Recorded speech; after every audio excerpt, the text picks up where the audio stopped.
A foot in the door with disability placement schemes with Steph Cutler, Elin Williams and Kevin Satizabal. What we're going to do today is talk about work placement schemes. And by that, what we mean, or certainly what I mean, is really anything that provides a work opportunity, ideally paid, let's get some cash in the bank, a paid placement that provides you with some work experience. And there are plenty of these, and they can be called different things, like work placement schemes, internships, apprenticeships, all sorts of things. They might be called different things, but that's the broad umbrella term that we're using today to talk about opportunities to gain some experience. And what we're going to do is provide afterwards like a handout from the session that will have at least some places that are running these, so that you can look into them for yourselves. You can find a guide on work placements at www.visionfoundation.org.uk/news/see my skills how to land your dream job / getting your foot in the door with disability work placements / Who am I? My name's Steph Cutler, and I'm really, really delighted to be here today. I'm joined currently by Kevin and by Elin, who will introduce themselves in just a moment. We've also got an Abby and a Kirsty, who's hopefully going to join us a little bit later on. We all have some experience of these schemes, and so we wanted to share some thoughts, and we wanted to be really honest, and really, warts and all. So you can ask us anything, and we're going to share anything. And I think, I'm going to start just by introducing myself quite briefly. So when I was your age, I was sighted, and I was really keen to get into work, and I was keen to get into a really competitive area of work. So I wanted to be a fashion designer. And so I actually created my own sort of work placement, if you like, an unpaid summer placement working for a designer in order to get the experience to get into work when I got the opportunity to get paid work. And that was because work was really competitive. And I needed to have some experience. I needed to have something to talk credibly about. I needed something on my CV. And I wanted just to experience what it might be like to get the job that was in my mind at that time. I lost my sight, or much of my sight, in my late 20s. And actually, on looking for work as a blind or partially sighted person, as a partially sighted person, I found it more difficult. And it's easy to say I found it difficult because suddenly I was blind. And actually, I don't think that was it for the majority of it, but certainly it played a part. And in order to get back into work, I wasn't going back into fashion. I was going to look for a different type of job. I applied for a work placement that was at the time run by R&IB, for which I was going to relocate. So big commitment. And then I finally got a job just at that time. So I didn't do it in the end, but I was certainly very prepared to do that. Since then, I actually set up my own business. So one option is to employ yourself.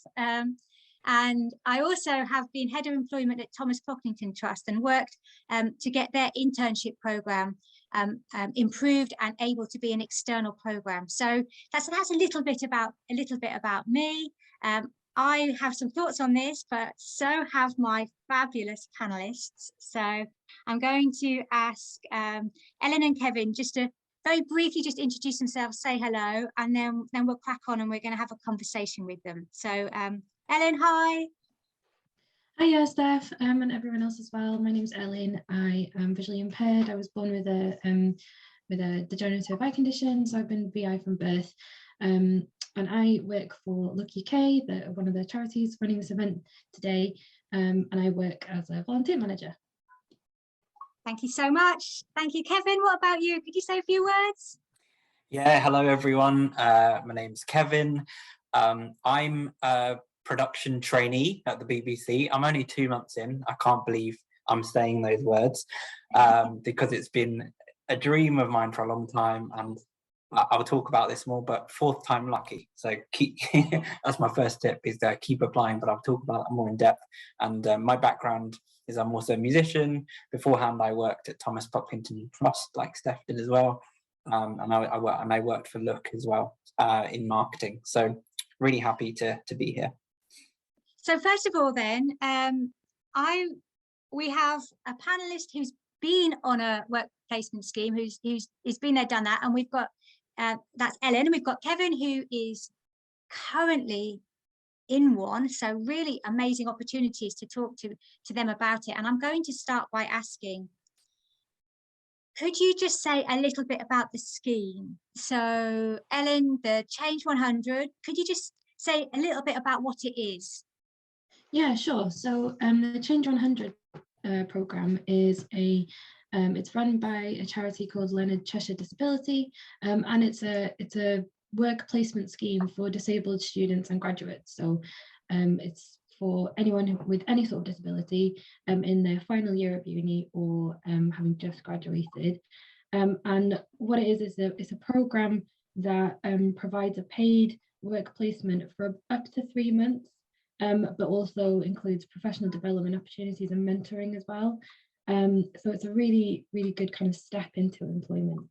Thank you, Ellen. And Kevin, a little bit about the scheme that you're on, or the scheme the BBC runs? Yeah, so the scheme I'm on is the BBC Production Trainee scheme. They say it's the gold standard in training for the industry to get into production. And I'm working for the next 18 months on different placements at the BBC, specialising in radio and music. But you can also get training in TV and also online kind of digital training. But you get basically trained in production, how to make programs, how to research them, and how to get them ready for broadcast. And so I think the first thing for me, hearing that, to highlight is that there are different schemes out there. So for some, you have to be at uni or have graduated. The one Kevin's on is for non-disabled people as well as disabled people. There are others with other stipulations. So it needs a little bit of looking into as to which one's for you. So, but all of them potentially serve the same purpose. So what was the appeal? Kevin, what was the appeal to you for going for this traineeship? Well, for the BBC, it's a global brand. It's a global brand. We all know what the BBC does. It's right there at the forefront of global events. Very, very kind of trusted news site. 90% of the UK population tune into the BBC every week.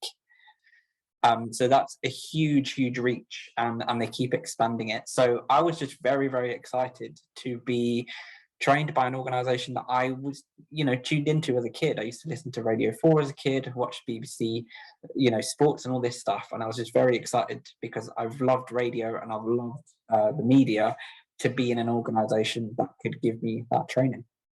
So for you, there was something about the name, it looked good on your CV, it appealed to you, there's lots of shared connections and interests in respect of that. That sounds fantastic. So yeah, absolutely. Yeah, like what's not to like? What about you, Elin? What was the appeal of putting yourself forward for Change 100? Because I have spoken to the people behind Change 100 in the past, and I know it's really, really competitive. So firstly, congratulations for getting on it when you did, but what was the appeal?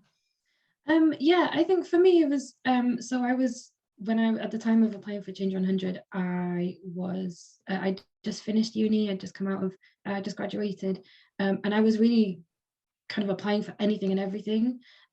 So I was really just looking for any sort of opportunity, any sort of way in.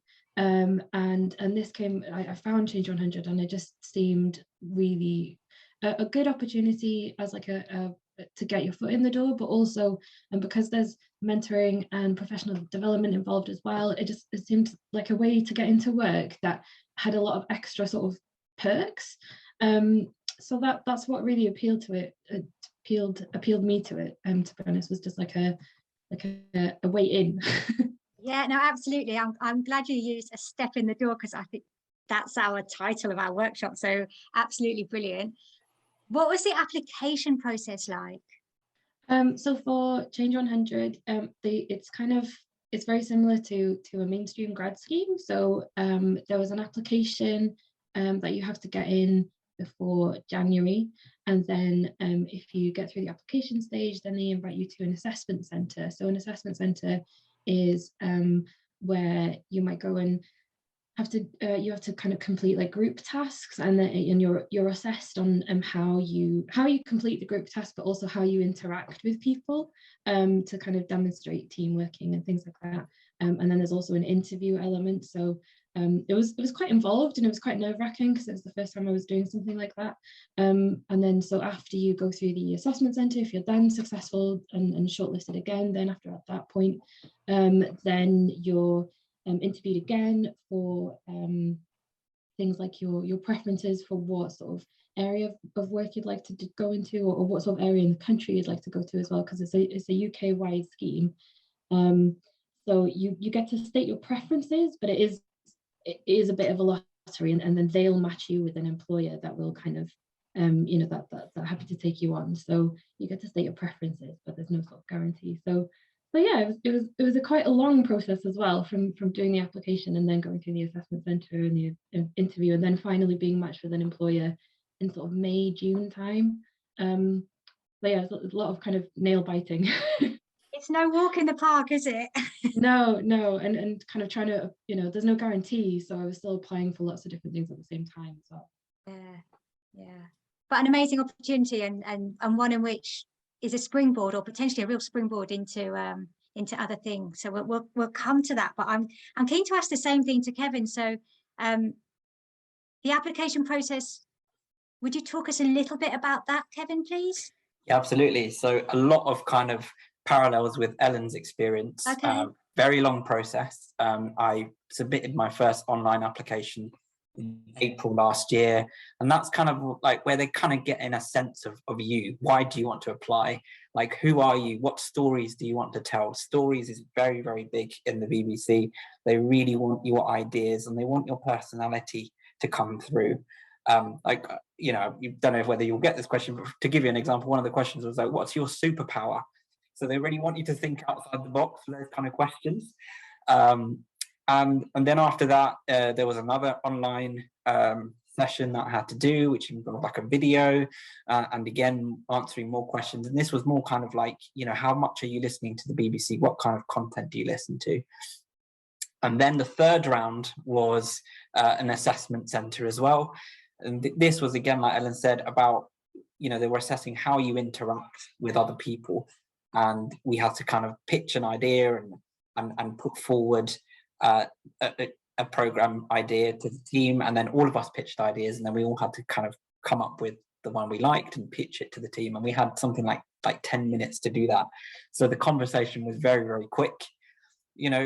If you're not someone who talks a lot, that's absolutely fine. You can check in that somebody else is talking, that they're getting their ideas in, listen to what other people are saying, summarize and then put forward something, but just always put forward something. Make sure you're speaking. You don't have to speak a lot, but if you're the kind of person that says something and it steers the conversation, then that's absolutely fantastic.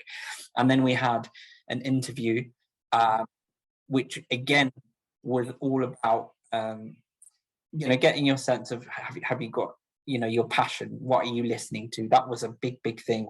Give us examples of what you listened to, why you liked it, why you didn't like it, so that they really get a sense that you really want to make content and programs.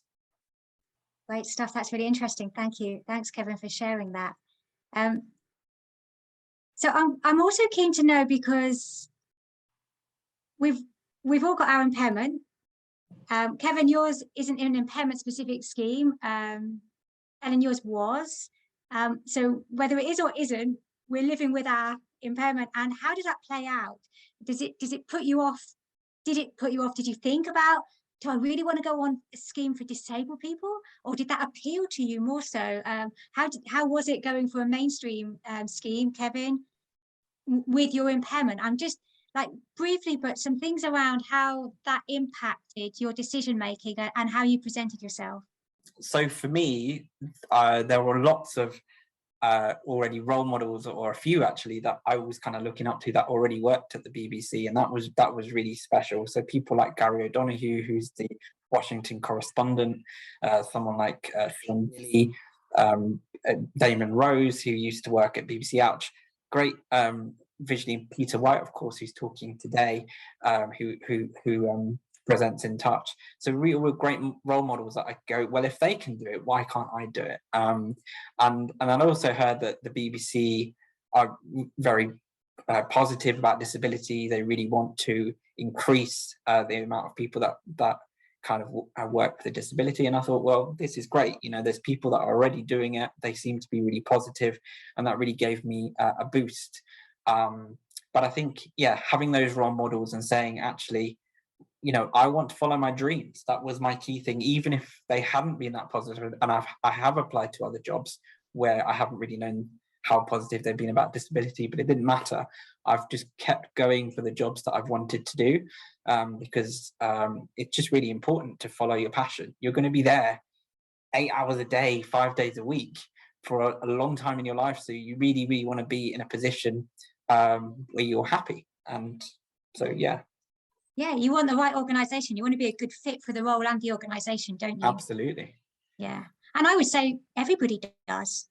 But I would also say if you have an impairment, perhaps there's a greater focus on that because it's going to matter perhaps a bit more. I don't know. Come back if you don't agree, but it's important. I think that also, you know, finding an organisation that fits and understands your needs is very important. Absolutely. But you've got to try it first, haven't you, to find out? Yeah, that's the thing. Yeah, absolutely. How about you, Elin? Yeah, I mean, I think for me, an interesting way that I sort of thought about it was that so at the time that I was applying, I think I mentioned already, but I was applying for literally anything and everything because I didn't know what I wanted to do. I came out, I kind of got spat out of uni and then was like, I don't know what to do now. I don't know what I want to do. I don't know where I want to go. You know, so I was just sort of looking around for just anything really, because I knew I wanted to get work, but I just didn't know what to do. So I was applying for anything and everything, and quite a sort of positive thing about the Change 100 scheme for me was that, you know, that kind of opportunity wouldn't be available if I didn't have a disability. So that was kind of the way I looked at it, because there are so many different work placement schemes for people in, you know, with different criteria, for people from different backgrounds and people wanting to go into a specific field like Kevin's, you know, the scheme that Kevin's on for wanting to go into media. If you want to do something specific like that, there are a lot of schemes with criteria, and with this one it just happened to be that the criteria was you need to be someone with a disability and a recent student and graduate, and I met that criteria. So it was just kind of like a tick box. I'm like, right, cool, this fits, I'm going to just go for it and see what happens. And it was really helpful because I was at that point where I just didn't know what I wanted to do. It really fit for me at the time because of the way that the scheme works, that there are a lot of different employers, lots of different opportunities you can go to. And like I say, you can set a preference for what you'd like to do, but there's no guarantee. So you might end up, as I did, doing something that you would never have sort of thought about before. So I ended up working in as part of a conference and events team for a big membership organization, helping them to organize a conference. And it's never something I would have kind of imagined doing. So it was actually really fun. In the end, it was a bit nerve-wracking at the time, but but really interesting in the end to just, you know, just go for it and just give it a go and see what happens. It's an opportunity to give something a go. It's for 6 months or 8 months or 6 weeks or something, but it's going to come to an end. And so why not just give it a go and see what comes of it? Because, you know, anybody doesn't know what a job entails until you've had a go at it. I mean, that's really what Kevin was just saying. So it gives anybody who does one of these schemes a chance to try something without too much commitment for it to be for the rest of your life. Exactly. Yeah, Definitely. Agreed. Yeah. I'm wondering, do we have any questions at this point? We've heard a bit. I've got a few more questions, but I would like to hear if anybody else has got a few more questions. We have had, Steph, yes. Yeah. So Alison's asked for Kevin, how did you get on the BBC scheme and did you need qualifications? So for my one, I didn't need qualifications. I just needed to show that I'd done some something in the media and had some experience. So because I'd worked in marketing, I'd done some podcasting, that helped me. There's people who are on the scheme who've just come out of uni and they've done a little bit of student radio or hospital radio. But they basically really want to know that you're just passionate about telling stories. There are other schemes though. There's apprenticeship schemes, for example, where you can get kind of A-level type qualifications. You can actually get degrees and NVQs, like level 4 to 7 NVQs. Those schemes, the benefit is that you earn while you learn. You are actually getting a qualification in the media, and they do have employment at the end for most. So my scheme, I'm there for 18 months, and then they're kind of ready me for the freelance world, and then off I go trying to get either a contract with the BBC or with another broadcaster. So yeah, it varies on the kind of scheme that they want to do. And just very quickly, it's not just in production at the BBC, it's a huge organization. If you're into tech and you want to be in software, the software and engineering team, you can be doing design and engineering team.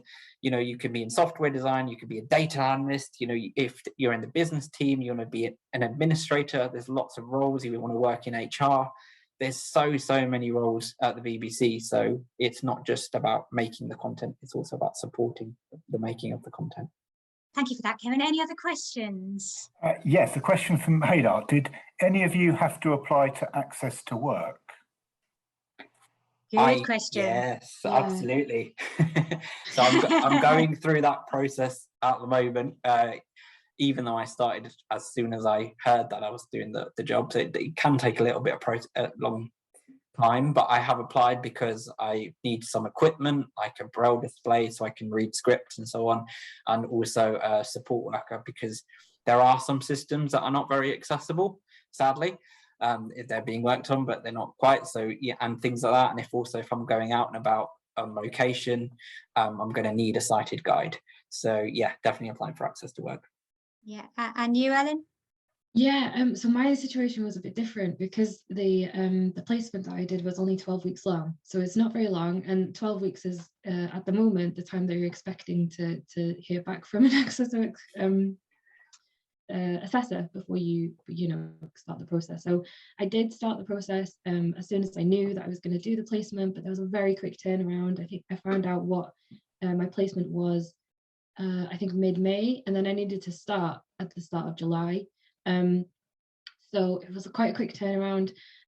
So I applied and we sort of got so far, but the system was was kind of just the timelines didn't really match up, and I was quite lucky, again, another perk of Change 100, that because the organisers of Change 100 are very supportive with this as well. I was lucky that the organisers of Change 100 helped me to then advocate with my employer, and my employer was, a really big employer. I was at the Royal College of Radiologists, so they were willing and happy to source the assistive tech I needed. I just needed JAWS mainly for me, and then I did, but I didn't manage to kind of figure out everything to get sort of transport support and support worker and things like that in time, just because it was such a short timeline. But it was a useful experience anyway, because I had to be resourceful in that situation, because I didn't have those support options to me. So I had to sort of be resourceful and figure my way around things. And at the end of the day, like we said before, it was a very short scheme, so I could just try things out, and there wasn't too much pressure to get it like exactly right the first time. I just think there's a real difference here, in so much as Kevin had a career and then is using a scheme to diversify his career, and Elin used a scheme to springboard her career. So Elin, what did you, I'm curious, what did it lead to? I mean, I gained so much from it. I know we've used the springboard word quite a lot, but it was virtually that for me. It was the way, it was my way in and my way on to more things. So as part of Change 100, you have mentoring as well. So you have someone who's within the same organization, but not like part of your direct team that you're working with, and they're assigned to be your mentor, and they mentor you for 6 months. and you kind of meet up with them every now and again and talk about your future ambitions, and they help you with networking and things like that. So that was so valuable. I also, there was about 100 of us, is in the name, but there was about 100 of us all doing internships all over the country. So I gained a really valuable network of other people doing placements as well, and people I wouldn't have met necessarily before from, you know, different parts of the country and different unis and all kinds of things. But the main thing it gave me was the experience and the insight into what it's like to work, to have a paid role, to work in a big organization like that, to have to advocate for myself and my needs with employers that didn't know much about disability before. So the onus was really on me to kind of, you know, advocate for myself with them, and that was really positive experience. What I've learned over the years is you can't know too many people, you know, so to be building up a network of other people is really fabulous. I'm just conscious of time, so I'm going to go to Kevin, just in respect of, I know you're only 2 months in, but again, what's it giving you? What might it lead to? So it's that practical experience. I'm working on the World Service at the moment on an arts program. So, you know, straight away I'm kind of researching the programs. I'm working on a program about the Colombian elections. So I'm actually going out there trying to find contributors. I'm actually working on scripts for programs, and it hasn't happened yet, but I'm sure that the time will come soon. And it's happened to some of my fellow trainees where, you know, you write your script and it's actually being read out on air. So that's a very kind of exciting prospect. And also, like, the network is really amazing. You know, at the BBC, I've now got this global, you know, address book of all these amazing people. And one of the things that we've been told as trainees is get in touch with people. You know, send an email and say, hello, I'm a trainee, can we have a coffee, and all this stuff. And that's something I'm definitely going to be doing as we come out of COVID, because there's so many of my heroes that I want to try and reach out to.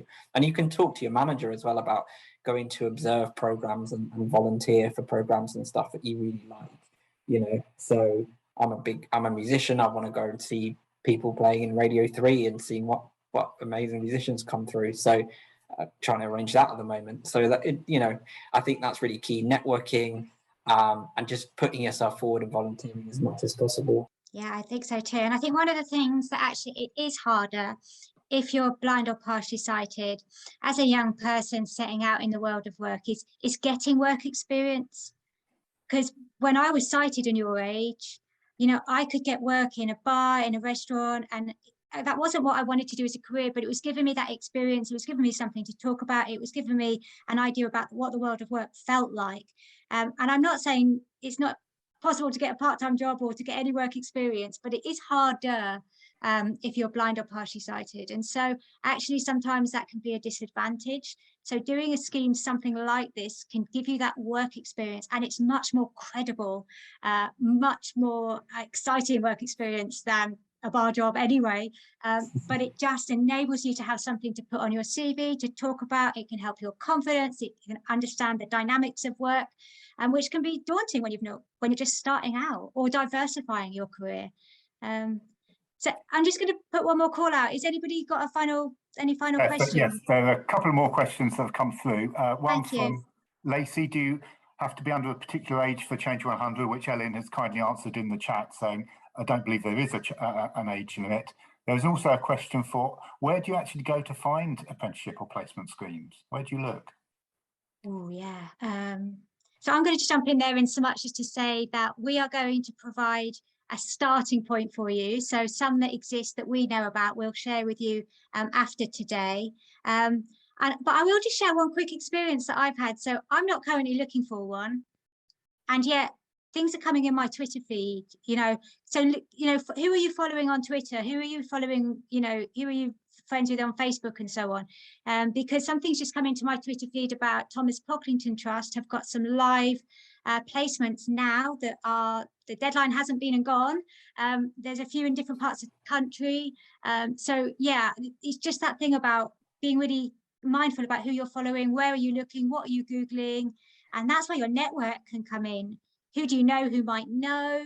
So put lots of feelers out there and ask a lot. And when we put our thing together, there'll be a few on there that can get you started.